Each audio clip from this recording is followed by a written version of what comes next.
On this episode of the Oklahoma Breakdown with Ikard and Lehman, presented by Riverwind Casino, we give you the latest from OU spring practice. They put the pads on, and we begin our position previews with OU's tight ends. Then we finish up with winners and losers of the weekend. Please download and subscribe to the podcast, rate it 5 stars, and write us a good review. Follow the show on Twitter, Instagram, Facebook, and YouTube. Just search Oklahoma Breakdown on any of those, and you'll find us. All right. Our man Michael Hosty will kick this thing off. It's time for the Oklahoma Breakdown. It's a beautiful Monday, March 28th, and you're listening to the Oklahoma Breakdown with Ikard and Lehman, presented by Riverwind Casino. Riverwind is Oklahoma City's premier casino experience, and your health and safety are Riverwind's #1 priorities. There are so many reasons why Riverwind is consistently voted OKC's #1 casino, but it all starts with their amazing variety of gaming thrills and excitement. Riverwind's beautiful award-winning environment plays host to more than 2,800 of the latest electronic games with a huge selection of table games, including blackjack, blackjack match, roulette, and Teddy's favorite, maybe, craps. No matter what your game, Riverwind has it in spades and hearts. And Riverwind will be featuring live music and local food trucks every month starting in May for the Beats and Bites Festival. All right. Performers include the Randy Rogers Band and Scotty McCreery. If you need help finding your way, just visit riverwind.com. Riverwind Casino, simply the best. Now, recording this Sunday afternoon at 1 p.m. Both of us, we got some stuff going on tonight, so knocking it out. We'll get it out early. So I know in the opening I say it's Monday, March 28th, but that's just, I think most people listen to this on Sunday, Ted. So it's just, we try to cover our bases there, you know? Yeah, you got to. But all in all, beautiful weekend. And I, for one, not upset about getting it wrapped up a little early today.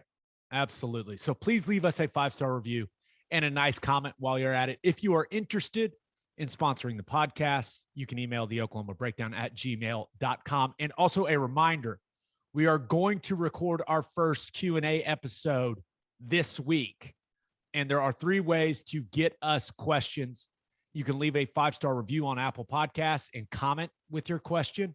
You can email us your question to the Oklahoma Breakdown at gmail.com, or you can tweet the podcast Twitter and use hashtag AskOKB. And we're going to sort through some questions. We're going to answer a bunch of them, Ted. Should be fun. Nope, I can't wait. Those are always good.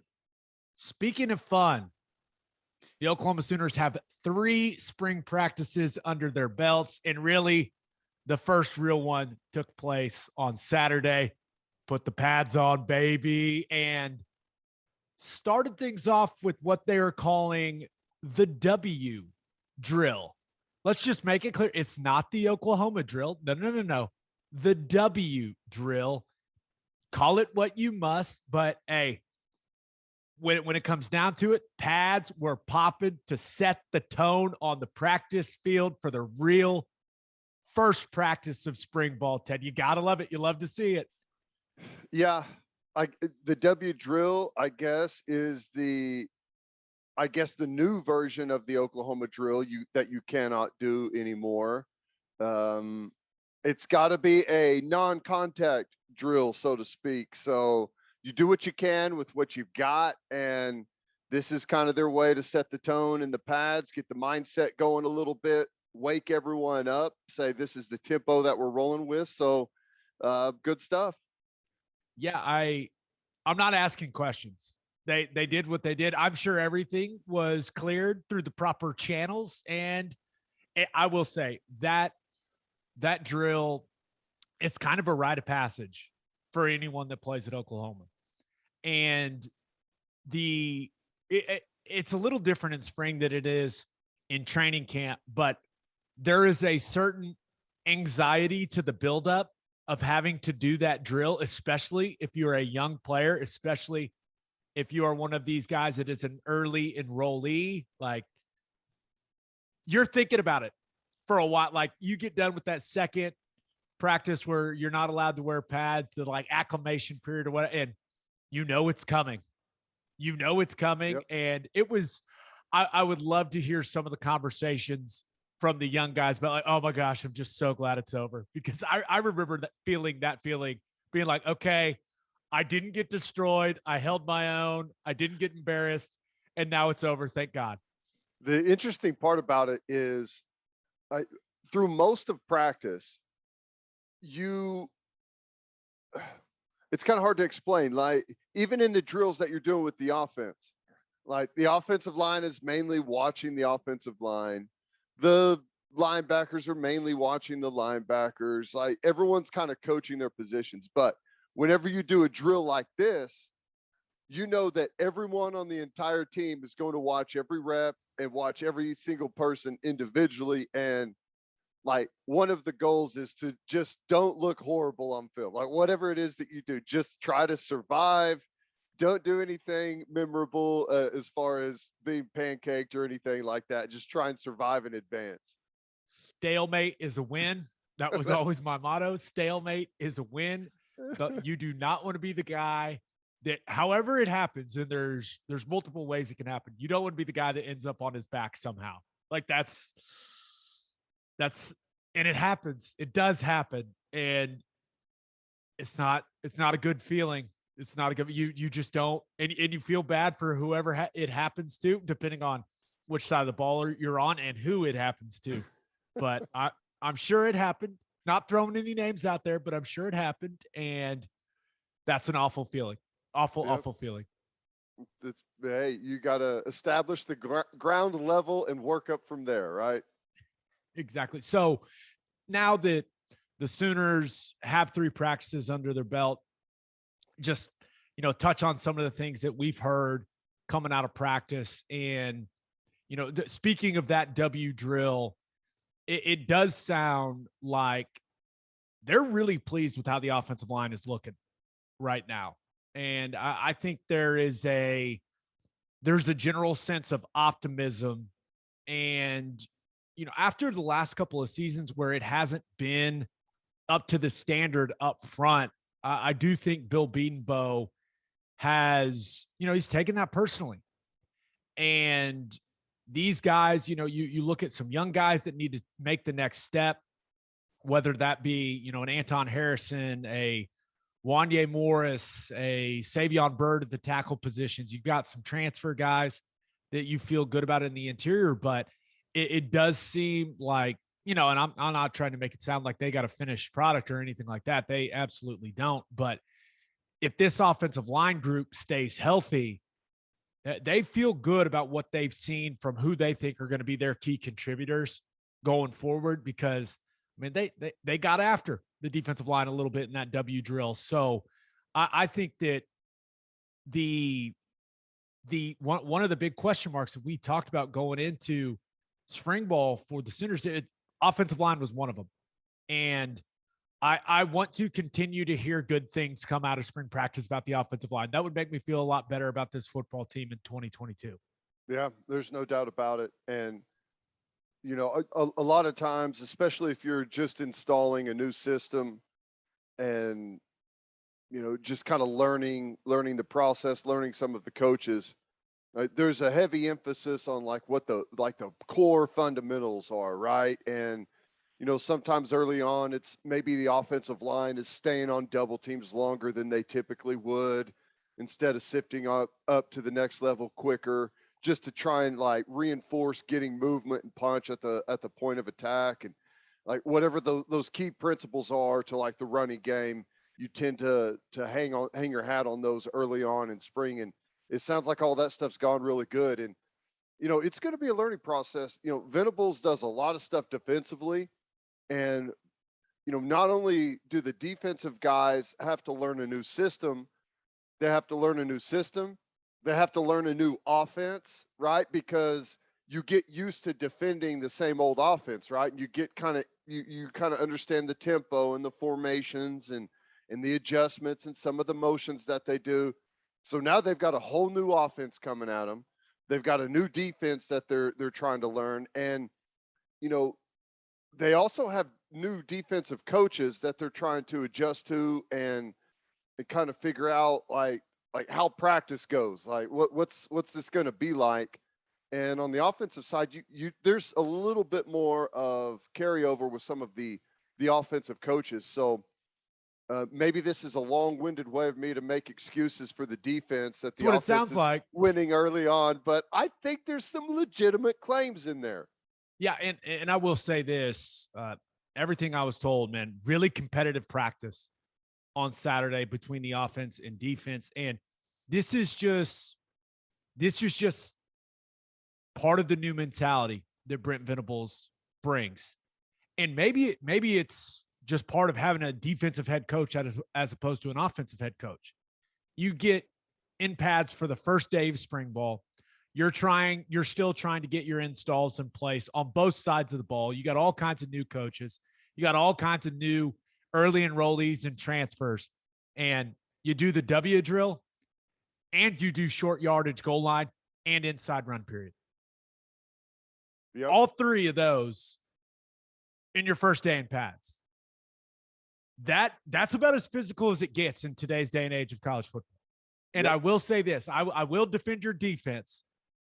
It sounds like the defensive line got after the O-line and short yard goal line. So there's a win for your guys. I'll continue to think that my guys are a little ahead of yours mentally. And I think the offense maybe just a little ahead of the defense, right? Like you said, a little complex on the defensive side of things with BV, but just the physicality, the mentality, like just think of where you have to be from a mental focus standpoint as a player, knowing that like, hey, I'm going into a padded practice and it is going to be like, we are about to get this thing on. Like it is no longer, not doing inside run. It's about as physical of a practice as you can construct now in college football. That's good. That's what you've got to have. I mean, you could talk about all kinds of different offenses and styles and game plan and schemes, but you've got to be able to run the ball and you've got to be able to stop the run. That's where it starts and finishes. I mean, that's the deciding factor in the majority of football games played at any level. So yeah, let's get into it early. Let's specialize in both of those.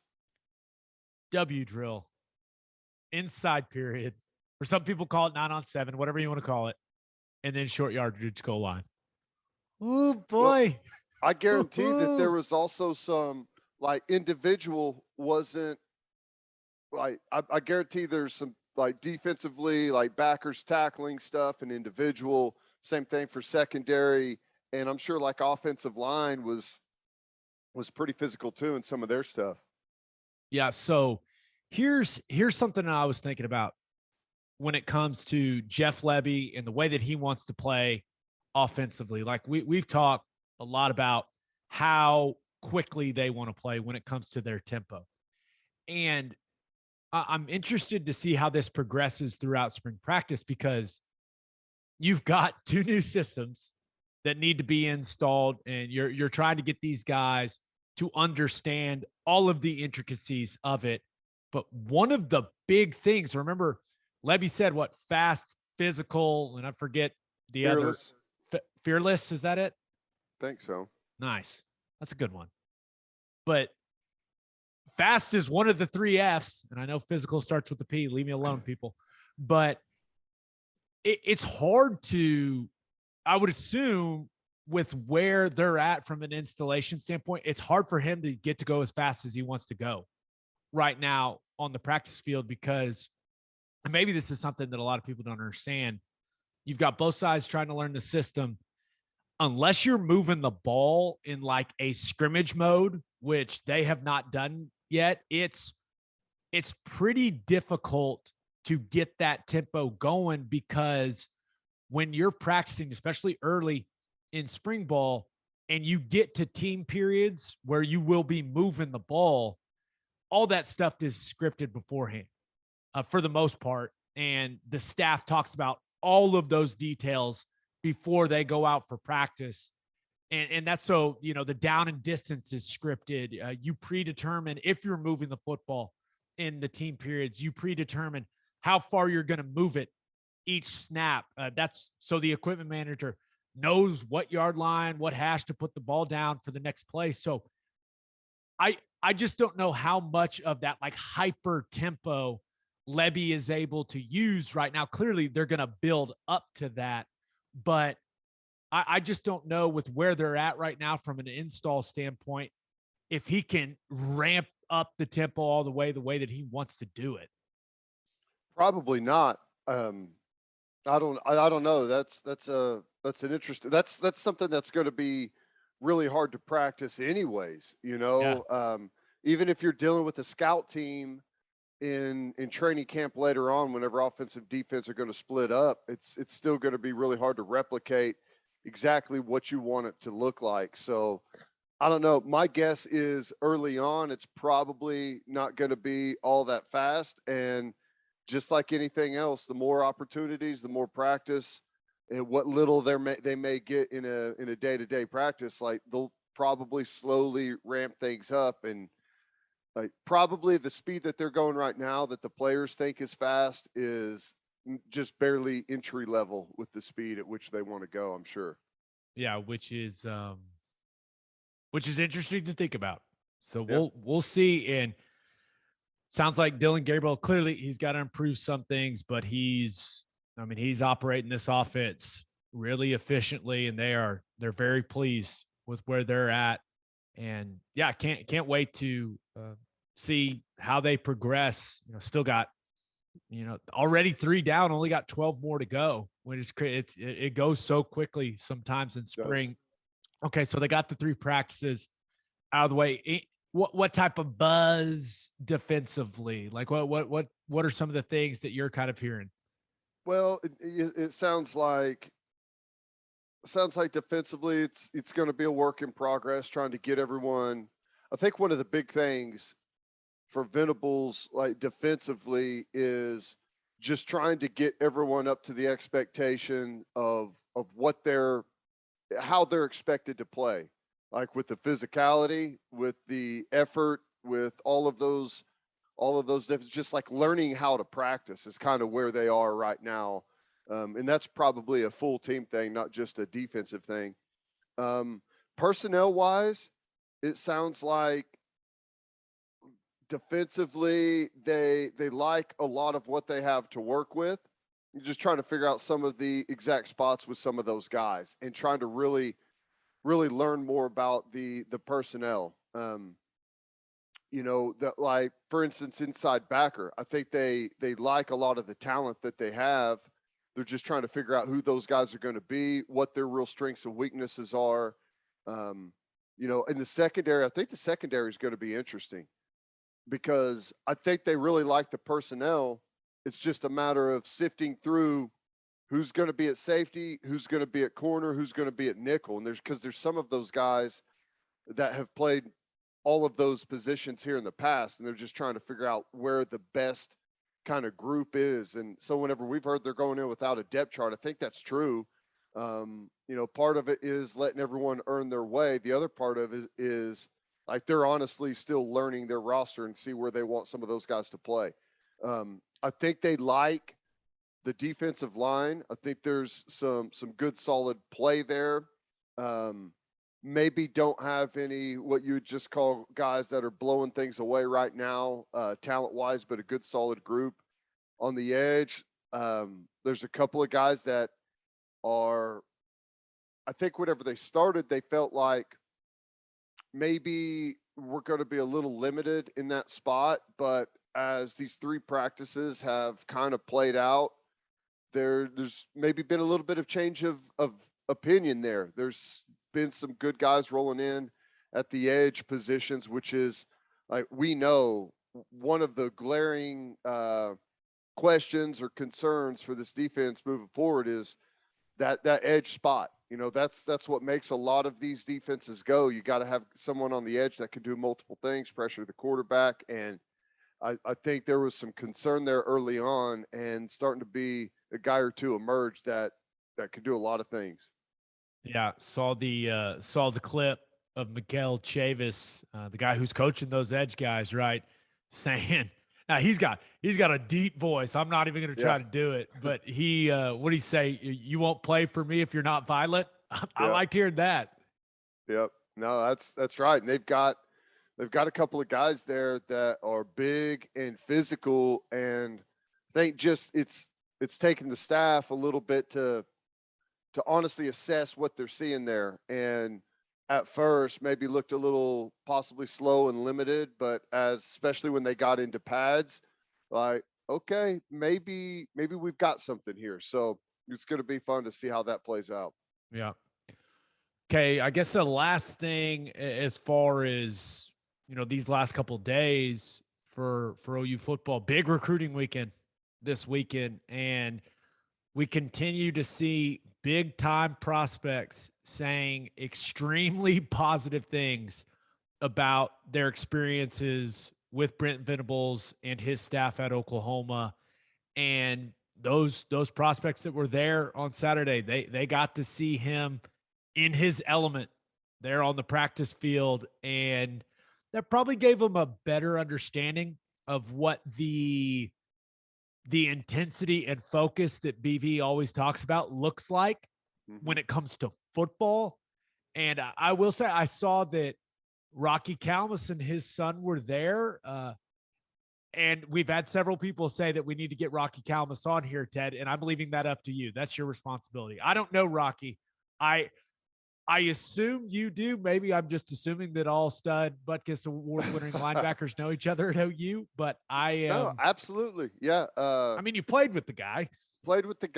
Absolutely. No Rock. Don't see him a whole lot because he still lives in Tennessee, but yeah, we can explore that for sure. I think it's cool that he was in town. Got to see BV. His son is pretty good athlete now, really good player, good all around athlete. So that was cool to see him in town for sure. Yeah. And a lot of big time prospects in town. So, man, it's going to be really fun to see how recruiting goes over these next couple of years for Brent Venables. And then who knows when OU goes to the SEC, I expect that to help improve things on the recruiting trail. But yeah, it seems like they're doing everything the right way. Okay, so we did it last year. People really enjoyed it. So we're going to do it again this year.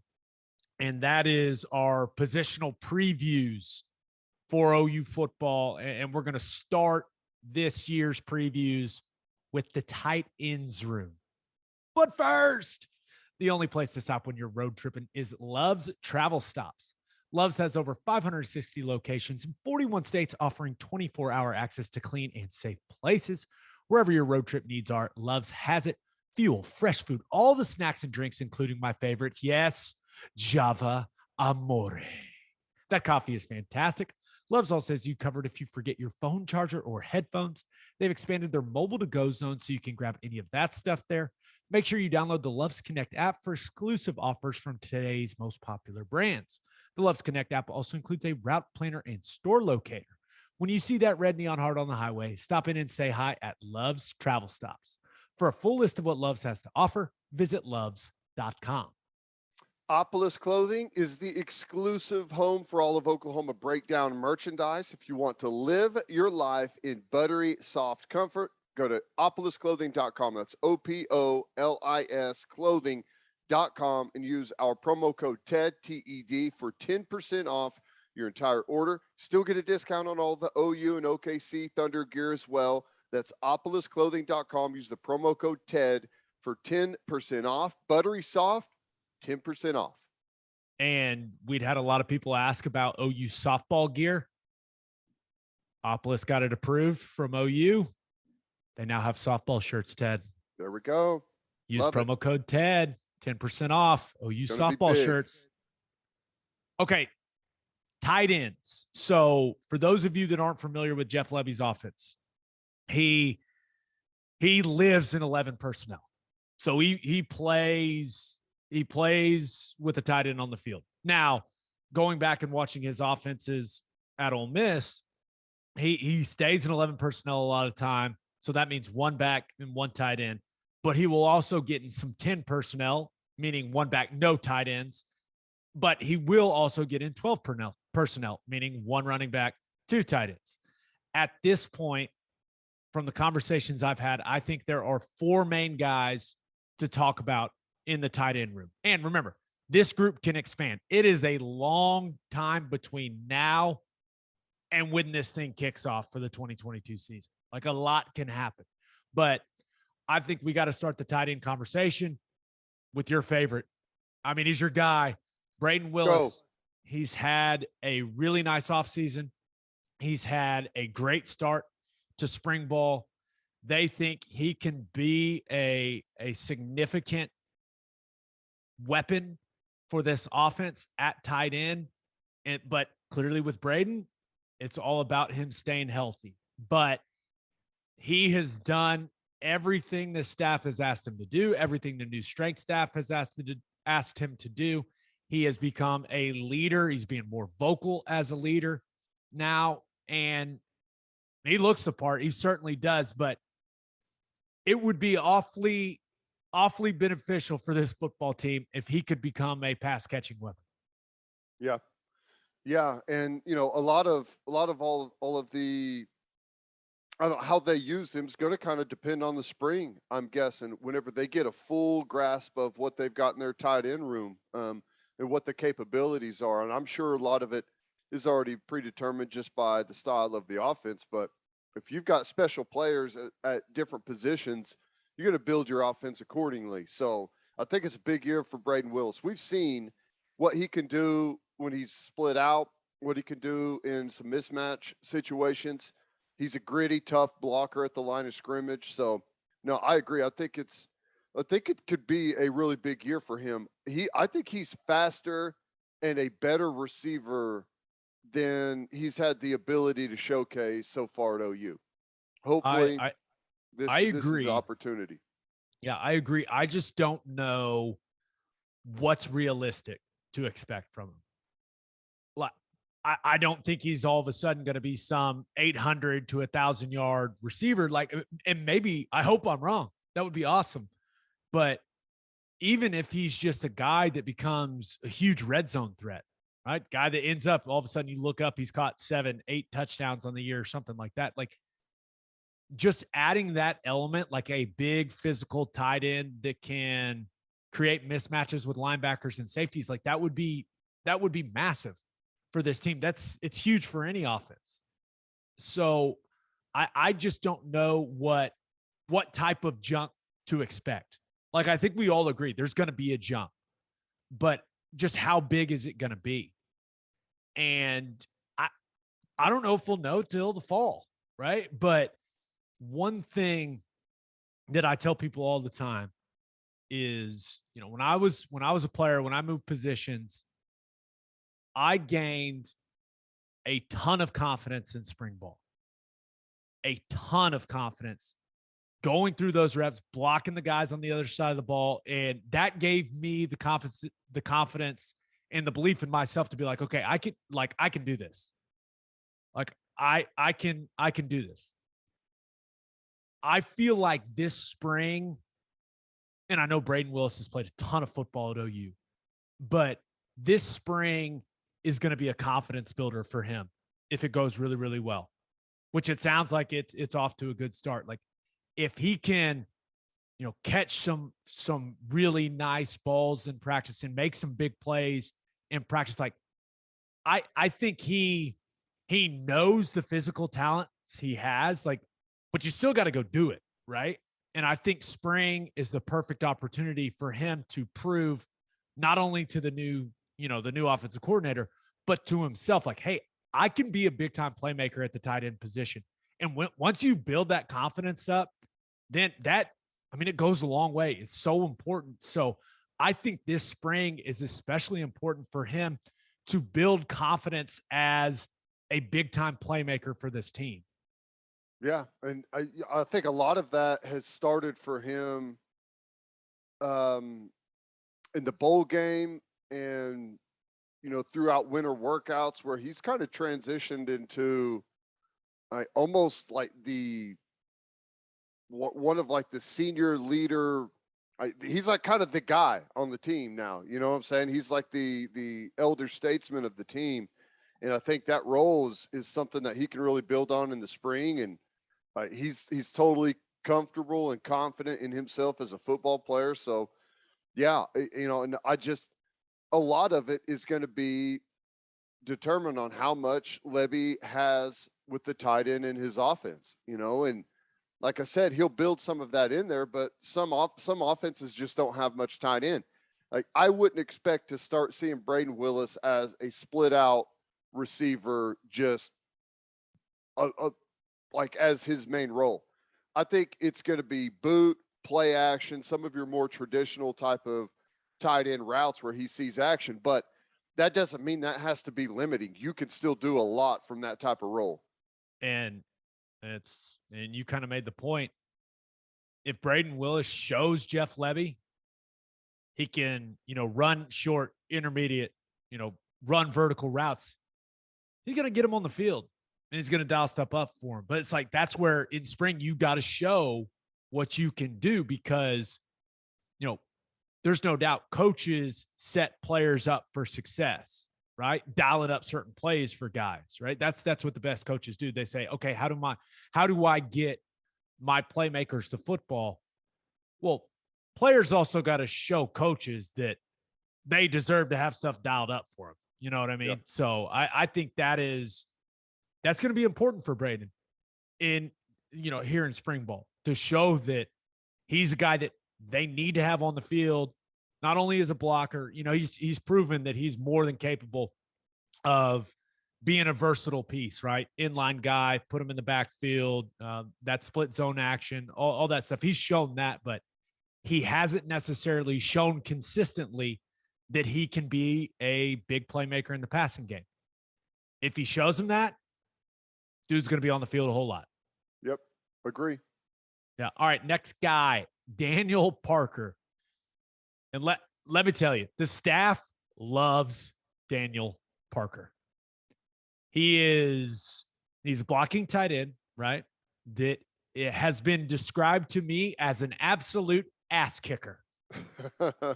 And takes pride in going and knocking the absolute hell out of people. And they think from what they've seen so far, especially in these couple of spring practices, they think he can do more than just be a blocker, right? And the comparison I'll make, and not just because he's one of my best friends, the way that the Chiefs use Blake Bell, where he's on the field a ton, right? But he's mainly out there as a blocker. But if you look at some of the balls that Blake has caught over the years with the Chiefs, a lot of stuff in the flat, a lot of delayed routes, a lot of routes where the tight end's kind of the outlet, right? Where you're reading things deep to short in a progression and you just make some nice, easy catches and you rack up a couple of 8-yard, 10-yard gains. You move the chains. Like, I think Daniel Parker can be that blocking tight end that can also do some decent things in the short and intermediate passing game. You mentioned like off bootleg stuff like that. Like, there's always that guy in the flat, Ted, and he's always open. He's always open because defenses are by design leave that guy open. So I think Daniel Parker, he's gonna be a guy that they want at the point of attack in the run game, but also a guy that they are more than comfortable with throwing him the football. Got good hands, all that stuff, and they just love this guy's attitude. Yeah, and as much as we know Levy loves to throw the ball deep, whenever you have deep route progressions that run the entire defense off down the field, and you got a tight end that's sitting there in protection, either they've pancaked the guy that he's blocking with the tackle, or someone dropped into coverage and he hangs and waits, and quarterback still got the ball, just natural little step outside a little bit and catch that flat and be the outlet. And those plays can turn into, like you said, big time plays that keep the drive alive, move the chains. And I just love that it sounds like there's going to be a heavy emphasis on running the ball physically. And when you have, like, Brayden Willis he's not I don't want to say that he's not a big tight end. I mean, he's got good size to him, but he's not like a physically imposing blocker. He's scrappy as hell as a blocker. but not physically imposing. But when you have two guys that kind of have that type of mindset whenever it comes to blocking, that's a weapon, man. When you could dominate the edge of a defense with great tight end blocking, that makes it really tough. If you defensively, if you can't win the edge, you got problems. Big problems. Big problems. So, yeah, it'll be interesting to see, like, if Daniel Parker turns into just some kind of dominant guy there blocking on the edge. I mean, how much 12 personnel is Jeff Levy going to get in? Because if a guy is, I mean, if he's earning his way onto the field, like that's where offense coordinators, they're going to put their best players on the field. Like, how do I get my best 11 on the field as often as I can? If Daniel Parker turns into one of those guys, it'll be interesting to see, what kind of personnel breakdown, like what percentage they're in 10 or what percentage they're in 11 or 12. It'll be really interesting to see how that goes. If they feel like Daniel Parker's a guy that just needs to be on the field quite a bit. Well, if you're 12 personnel and you've got and we talk about this a lot about the benefits of having guys that can do multiple things. Like, if you're in 12 personnel and you got two tight ends and they have the ability to absolutely mush you at the line of scrimmage whenever they're in a pair on one side, you got to get out of nickel and you got to get in base, and you got to have an extra backer in there. Well, guess what happens when the extra backer jogs onto the field? Now you're at 12 personnel, but you're split out, and that extra backer isn't up there winning the line of scrimmage like he's intended. He's out there covering Brayden Willis in space. So that matchup ends up going back to the offense. So my guess is if 12 personnel can be that dangerous of a weapon for Jeff Levy, he'll stay in it all day long if they can win the line of scrimmage and force defenses to try to adapt. Yeah. Kaden Helms, 6'5", 221, freshman. And I think he can help this season. I do. From everything I've heard, it sounds like he can be a weapon in the passing game because this guy's got size. He is an athlete, and he can be an absolute mismatch with linebackers and safeties. Now, of course, he's a freshman, right? He needs to add weight. He needs to add strength. But he is a big-time talent. And one thing that I was told that I did like hearing was, like, he is, he's a weapon in the pass game, and he is going to be – they think he's going to be really damn good down the line. But that's awesome. He's also not afraid of contact, right? He will get in there and mix it up. So I do think Kaden Helms is a guy that, with his skill set, even as a young player, where he's got a big frame, and there's certainly room to grow, room for gains there. But I just think he's going to be too talented for him to not be on the field some, just as a pure threat in the passing game. Yeah, right. And to have young guys that can step up and physically, now remember, these are early arrivals, so supposed to be in the spring semester of their senior year.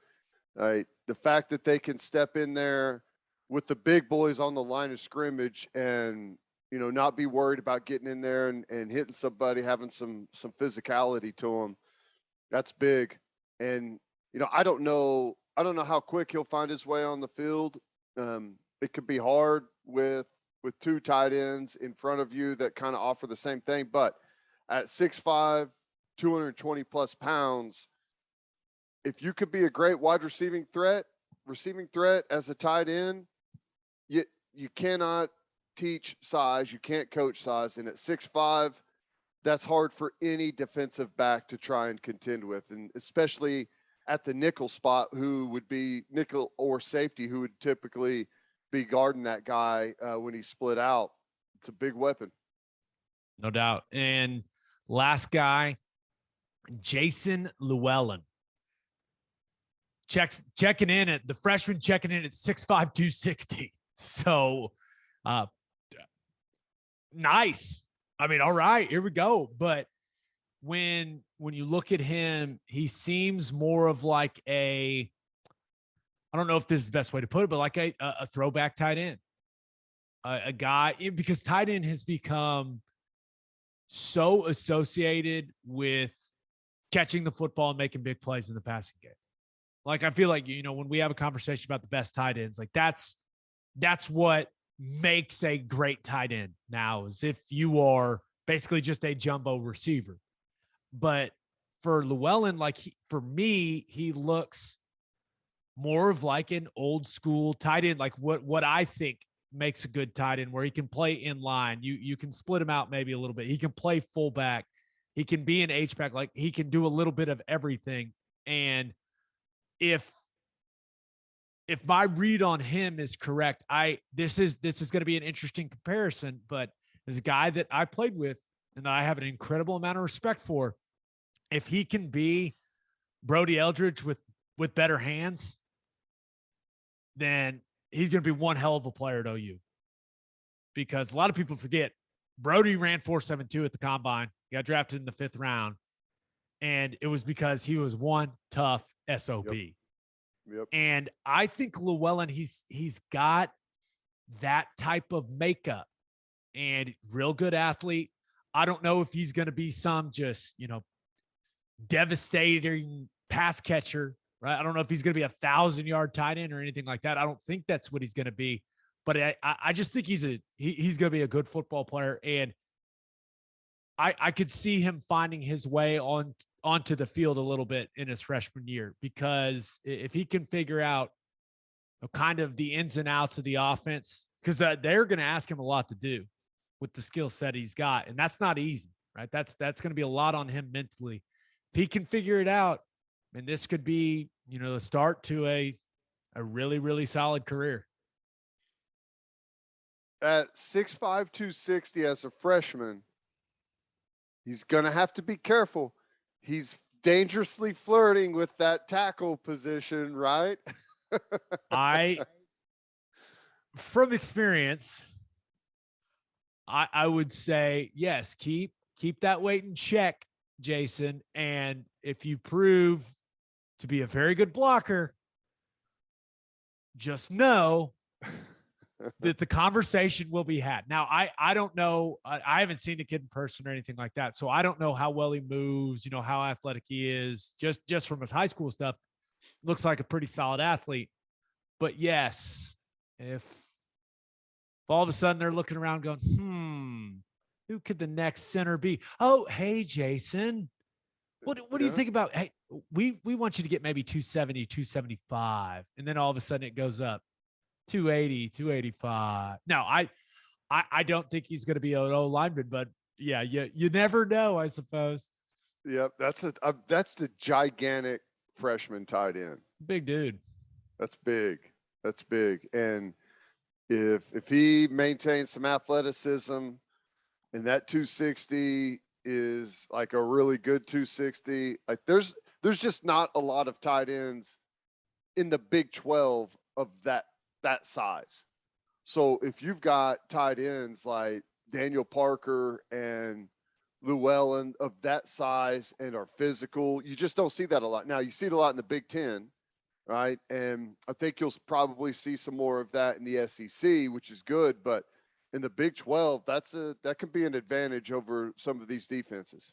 Yeah. So we'll see how quickly the young freshmen can earn their ways onto the field. So that's definitely something we're going to continue to monitor. Okay, let's get to call your shot. And we asked you guys, what are you most excited about when it comes to this tight end group for OU? This first one comes from Zach Larkin on Twitter, who he says most excited to watch Daniel Parker manhandle some DEs and linebackers and sneak out for some TD grabs. That is a great way to describe what I think we're all expecting from Daniel Parker, from our man Zach. I like how he put that. Right. Yeah. That's really what you want. A punisher that gets rewarded every now and then, right? With a quick little throw and maybe get into the end zone, short yardage goal line package stuff. That's awesome. Yeah, and this other one comes from Taylor McCormick on Twitter, who says, obviously Brayden Willis is going to have a big year, but I'm excited to see Kaden Helms when he gets his time on the field this year. I don't know if it's just me, but I get Kyle Pitts vibes from that kid. Well, I'm loving those vibes. If we get Kyle Pitts statistics from him, that's going to be even better.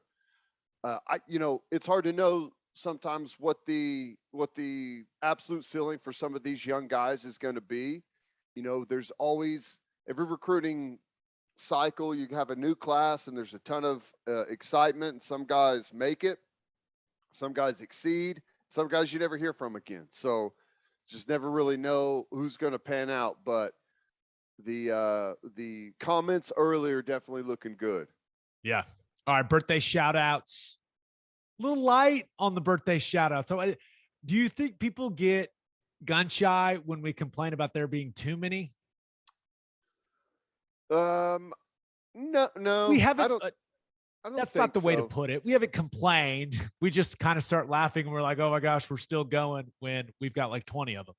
I think we had a bit of a backlog on some birthdays there for a little bit. So I think we're caught up, and this just happens to be a light day. There's nothing wrong with that. Happy 9th birthday to Andrew Foster. Happy 11th birthday to Caleb the Cat Hill. Happy 31st birthday to Chris. Oh no. Stelly. I can't. I was thinking maybe Stell, or it's not Stall. That's not Stall. I don't know. S-T-E. What do you got? Steel? S-T-E-H-L-E. Steel? Chris Steele? Chris Stell? Stelly, Stell, Steel. Chris, hopefully we got one with it, got it with one of those. Happy 36th birthday to Kevin Lutz. Happy birthday to Adeline Olive, and happy adoption day to Kerrigan Olive. Awesome. Big week for the Olive family. Congratulations, guys. Let's finish up with our winners and losers of the weekend. But first, attention business owners. You need Insurica in your life. Yeah, you do. Insurica is one of the country's largest insurance brokers with 30 offices throughout Oklahoma, Texas, and the Southwest. Insurica is able to customize programs by accessing the latest information from many insurance carriers. They compare and contrast coverage offerings and pricing in order to design a cost-effective, comprehensive program to meet your business's specific needs. Insurica's clients become best-in-class businesses by working with Insurica's team of advisors to manage risk. Purchasing insurance is only one way to protect your business. Best-in-class businesses win by avoiding a loss in the first place. If your business partners with Insurica, you'll save huge amounts of money and take back control of your total cost of risk. I'm an Insurica client, and you should be too. If your business wants to be best in class, connect with Insurica at insurica.com. That's INSURICA.com. Guys, weather's getting warmer, but it doesn't matter because it's always hard seltzer season, and there's only one hard seltzer that we drink on this podcast, and that is Sonic Hard Seltzer from Coop Ale Works. It's perfect for any occasion. We drink it in the hot tub, by the fire, and at the tailgate. You can buy 12 packs of the iconic Sonic drive-in flavors like cherry limeade and ocean water, or you can grab a citrus variety pack or a tropical variety pack. Find it at your local grocery, convenience, and liquor stores. As always, Ted, kick us off. Who do you have as your winner of the weekend? I've got to go, and maybe by the time everyone sees this, they will have met their demise by North Carolina, but you got to go with St. Peter's. To have a team like them, a 15 seed, make it to the Elite Eight is just an amazing story. And I don't even know if the story's over yet. North Carolina's playing good basketball right now. They've got an advantage on them in a couple of different ways, but so did Purdue, so did Kentucky. And this team's got a little bit of a mission mentality behind them right now They got a groundswell of support. It's incredibly fun to watch them play. I think the story is amazing, and I wouldn't. I like Manic. I want Manic to play well and maybe to make it there with North Carolina. But I got to tell you, I wouldn't be mad if I saw St. Peter's make it to the Final Four. I wouldn't either, right? And you look at, have you seen all the pictures of like their gym? Yeah, it's crazy. Looks like a high school gym. A small high school gym. Yes. What gym is better? St. Peter's or Fort Gibson? Fort Gibson, not even close. I agree. Fort Gibson's like 5 times that size. It's crazy that they play in a gym that small. Can you imagine what it's like to that be your home gym that you play your big games in, and then find yourself in an Elite Eight matchup against North Carolina, national television, that huge, awesome venue? That's got to be an amazing feeling, man. It's got to be an incredible feeling. Maybe they can get some warm-ups with their school logo on them from Adidas now if they go to the Final Four. Mustache Doug, that guy, I mean, you talk about just blowing up in popularity. I don't even remember how to say his last name. Edert, I don't even, but Doug, Mustache Doug, love that guy. Big fan of that guy. When he was sitting there with that plate of hot wings, I got an NIL deal. I just could not stop laughing. That was so funny. But hey, man, I think it's a great story. And luckily, you know, for my rooting interest, there's really no loser coming out of that game. You know, if Manic makes it to the Final Four, North Carolina, I'll be happy for that. And if St. Peter's wins again, one of the best stories that we've seen when it comes to the NCAA tournament. Yeah, and I mean, it's Shaheen Holloway's last go at St. Peter's, right? I think everyone expects him to be the next coach at Seton Hall. So that's kind of a cool element too. It's like, it's the last ride for him with these guys. And I don't know. Once again, it is 1:54 Central Time right now. That game doesn't tip off until 4:05 Central. So we don't know if St. Peter's won or not against North Carolina. I hope they do, because that'd be awesome. Now, also North Carolina Duke would not suck either. So that's kind of a win-win for all college basketball fans. But I'm with you. They are what March Madness is all about. They are why we love this tournament so much. And this is what makes March Madness so special. It's what makes it unique in the world of sports, because as much as you want to say like, oh, it's not possible, like there's no way, like you could be St. Peter's, or remember George Mason back in the day, like it can happen in the NCAA tournament. That's why it's awesome. That's why you rarely hear people like, oh, no, they can't get that done. It's because in the NCAA tournament, you never really know. And that's why it's awesome. And it's not like, you know, sometimes you can, because of other upsets and other things happening, like you can find your way into a really beneficial bracket. Can you imagine St.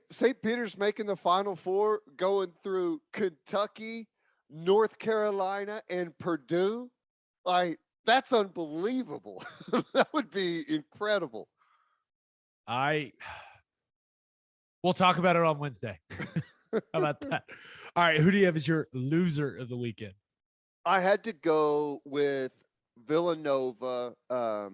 They win, they advance, awesome. But the Moore kid, set for an MRI, left on crutches, did not look good the way that whole thing went down. Hated to see that. Happy that they made it, but once you get to that level and you get into the Final Four, it could be incredibly difficult. You absolutely have to have all hands on deck. Doesn't mean that they can't still do something special, but you hate to make it to that point, feel like you're right there with the chance to win a national championship, and you lose probably your best player. Jay Wright is a damn good basketball coach. I'm not sure many people realize that they're in their third, like they could win their third championship in the last like 6 tournaments, I think. Since 2016, right? Yeah. 3 out of 6. That's dynasty, right? Like that's dynasty level stuff. Well, someone made the comment that we could have a all blue blood Final Four, and I was like, okay, Duke, North Carolina, Kansas, and Villanova. And at first I was like, I don't know, but I mean, since they made this Final Four, I think that like may solidify them as a basketball blue blood, right? It's gotta, I mean, and there's a debate to be had about like, okay, do you have to call them like a new blue blood or new blood, blue blood, or whatever term you want to use? But yeah, are they a traditional blue blood in college basketball? No, but at some point when a program has the amount of success that Villanova has had under Jay Wright, like you get placed in the blue blood category. We could call it something different. I really don't care. But all I know is that team goes to Final Fours. That's what Jay Wright does. And if he wins his third championship in 6 seasons or in 6 tournaments, what you can't tell me they're not a current blue blood. Well, whatever you want to call it, the elite to category. The other blue bloods that we're going to be talking about being there, their recent success is better than all of those schools. That's kind of a college football conversation as well. Like, is Georgia a blue blood program? No. Right? When you talk about historical success in college football, but you best believe they are an elite program now. I think Villanova is it's kind of the same conversation. Like they may not be a historical blue blood in college basketball, but they are an elite level program now. Yep. So however you want to phrase it. Like if you're playing Georgia, if Georgia's on your schedule next year, like you're treating it like you're playing a blue blood right now. Like that's how that game is currently. So it's probably the same thing with Villanova, and they've got the recent success. Their recent success is way better than Georgia's, right? I mean, it's pretty impressive. Villanova shot 28% and won. That Crazy. That is something. Wow. If you like watching the basketball go in the basket, Villanova Houston was not for you. And I fall in that category where I was like, oh, make it end. I was like, oh, awesome. Villanova's going. Like it was a brutal game to watch. My goodness. All right. Let's get to my winners and losers. But first, Bishop McGuinness Catholic High School has a long tradition of educational excellence. With a 12-to-1 student-to-teacher ratio, no student is overlooked. Bishop McGuinness College Prep Curriculum offers 22 AP courses. There are numerous clubs and organizations for students to join, and as a proud member of the OSSAA, there are 14 sports offered. If you want to provide the best possible educational and spiritual development for your children, contact Bishop McGuinness Catholic High School or visit bmchs.org. Financial aid is available. And if you're a whiskey or bourbon drinker, stop what you're doing, head to your favorite liquor store and buy some Balcones products. You got to grab some of Balcones Lineage Single Malt Whiskey. It was just voted one of the top 20 whiskeys in the world by Whiskey Advocate, and you'll be shocked by how affordable it is. Also, you got to snag some of Balcones Baby Blue Corn Whiskey. Did you forget? I did. It's made from blue corn. That's the fancy corn. And that is why it has won more than 25 awards. What a horrible disaster. Disaster has struck. Last but certainly not least, you got to buy some of Balcones pot stilled bourbon. Its big flavors make it the perfect bourbon to drink year round. In 2012, Balcones Single Malt won the Best in Glass competition, beating brands like Johnny Walker and Macallan. It became the first American distillery to win the competition. This stuff is the real deal, people. If you love great whiskey and bourbon at a great price, then Balcones products are the only way to go. The whiskey may be made in Texas, but the owners, yes, they are from Oklahoma. To find a liquor store that has it, visit balconesdistilling.com. All right. For my winner of the weekend, thought about going with Max Verstappen. Ted, he's back on top. Yeah. Shocker. Yeah. Shocker. Won the Saudi Arabian Grand Prix. But Ferrari, second and third. Leclerc and Sainz. But I mean, it could be a Ferrari Red Bull duel this season. Mercedes, where you at? Where you at, Lewis Hamilton?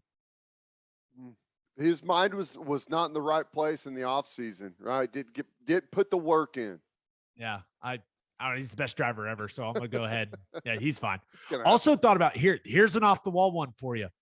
Also thought about going with Panther City Lacrosse Club in the National Lacrosse League. They play in Fort Worth. They're at Dickies Arena. Started the season 1-8. They have won 5 in a row and are in the playoff picture. So if you live in the DFW area, and I know we got a lot of listeners that do, go check out Panther City Lacrosse Club. Pretty got hottest team in the NLL, Ted. 5 straight. You got to love it. And then I also thought about going OU softball. Now they're playing their final game against Baylor as we record this. I don't know if they've run ruled them yet. It's likely that they will, because they've run ruled teams 13 games in a row, and they have outscored those opponents 139-8. And that was going into Sunday's game against Baylor. And so is that 3 run rules this year already on Baylor? Looking for 4.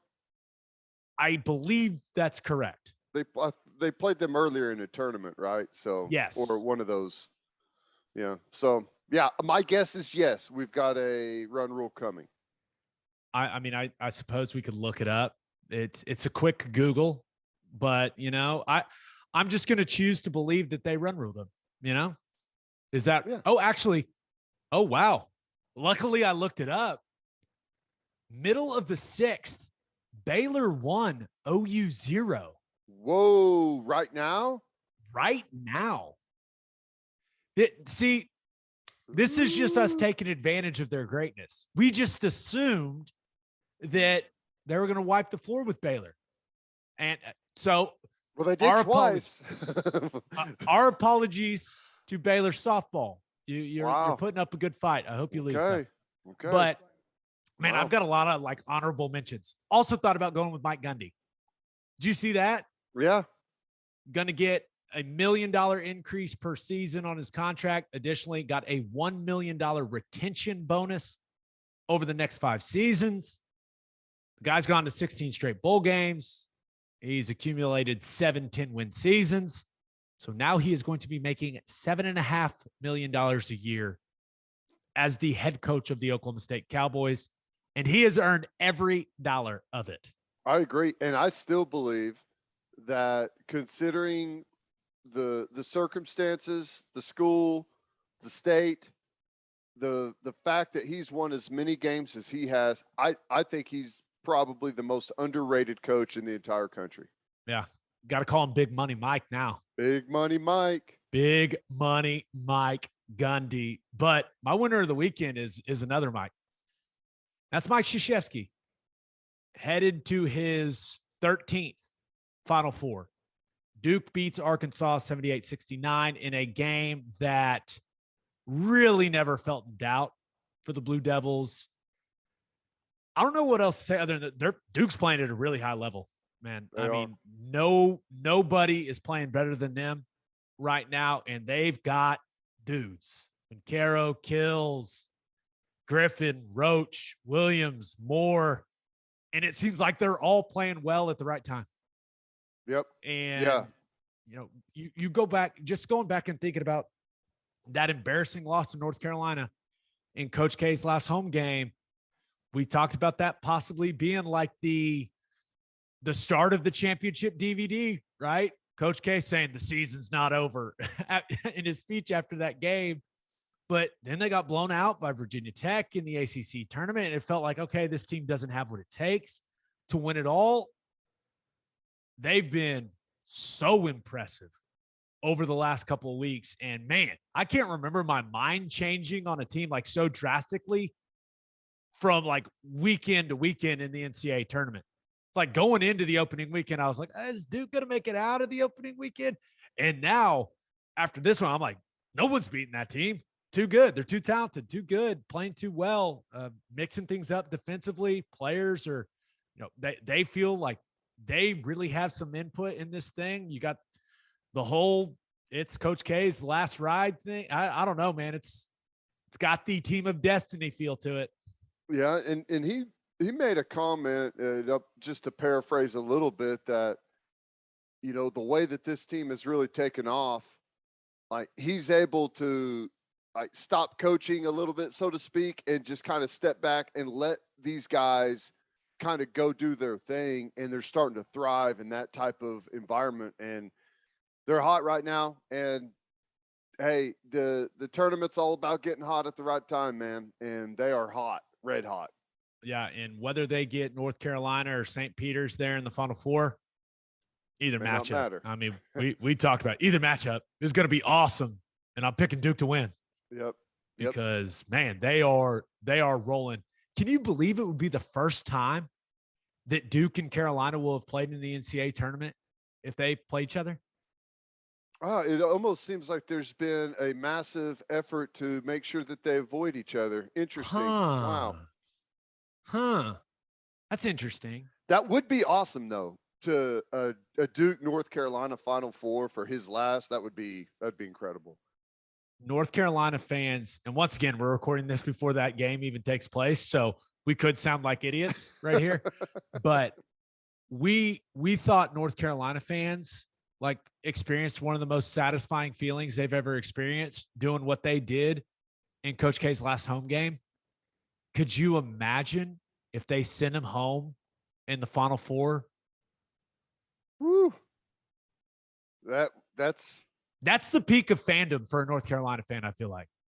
It's the peak of fandom for North Carolina, and it's the bottom of the barrel for Duke, right? There would be some anger in that one, especially if it was like a controversial type of game. It's crazy. That would be fun. No call, like no foul call on the last play of the game. Oh, it'd be something. All right, for my loser of the weekend, thought about going with Italy. I don't follow soccer very closely, but I saw this. Italy lost to North Macedonia 1-0, which knocked them out of World Cup qualifying and means that Italy will miss back-to-back World Cups for the first time ever.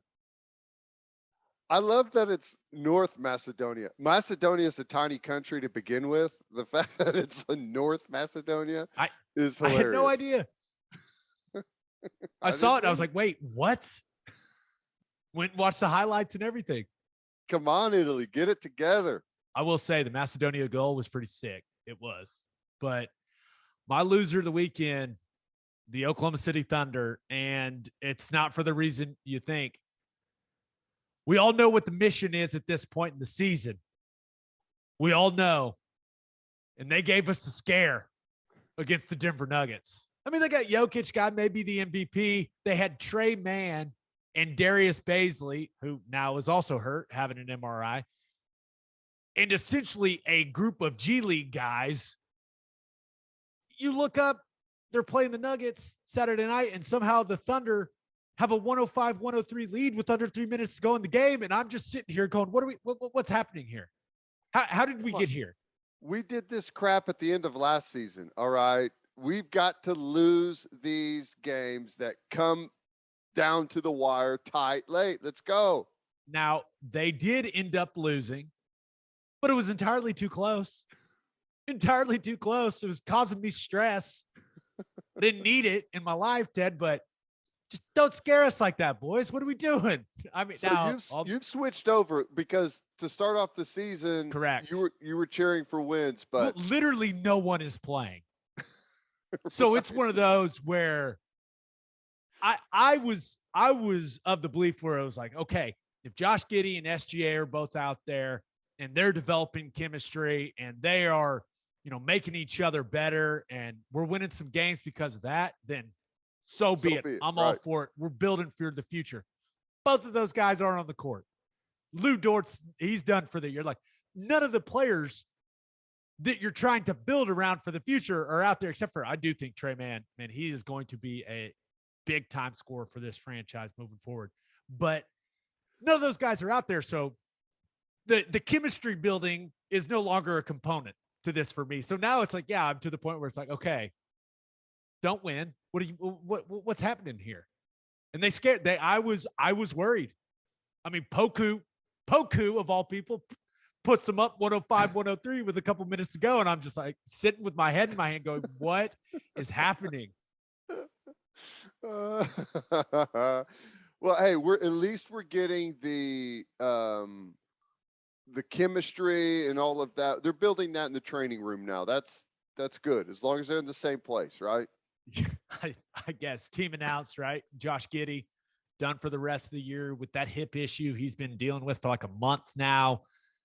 Gilgeous-Alexander's availability for the rest of the season seems rather questionable, but I think everyone's feeling really, really good about building around those two guys moving forward. And you look at what Giddey did in his rookie year, man, ends up averaging 12.5 points, almost 8 rebounds, over 6 assists a game. Like, undoubtedly he's going to be first team all rookie. So, in hindsight, right, we were all kind of annoyed with how last season finished and how that affected the lottery odds. And then the Thunder end up not getting, a top 3 pick or not even close.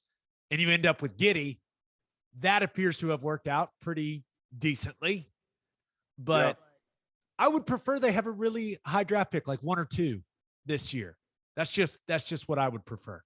Totally agree. I love Giddey, and whenever you look at those stats, those are good, but one of the things is like maybe the first 6 weeks of the season, it was really slow for him, and naturally, right? It's a tough transition, but the type of basketball he was playing really in his peak this season it's way better than even that stat line. And the capabilities with him they're next level, man. He's a really fun player. Yeah. If the Thunder could add Jabari Smith or maybe Paulo Banchero, I wouldn't be mad. Now Chet Holmgren scares me, man. That skinny. I know.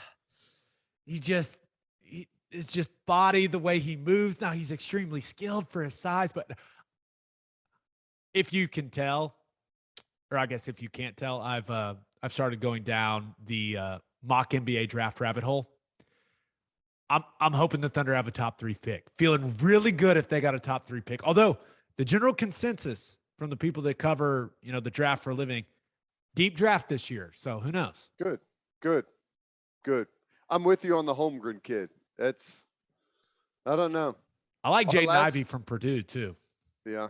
Even though he disappeared. Like, I don't know who that was in his body. Like, there was an imposter for Jaden Ivey in the St. Peter's game. I don't know what the hell that was, but I also wouldn't mind him playing for the Oklahoma City Thunder. I like guys that can get buckets. Yep, I agree. I feel like I interrupted you. You were about to say something hilarious about Chet Holmgren. No.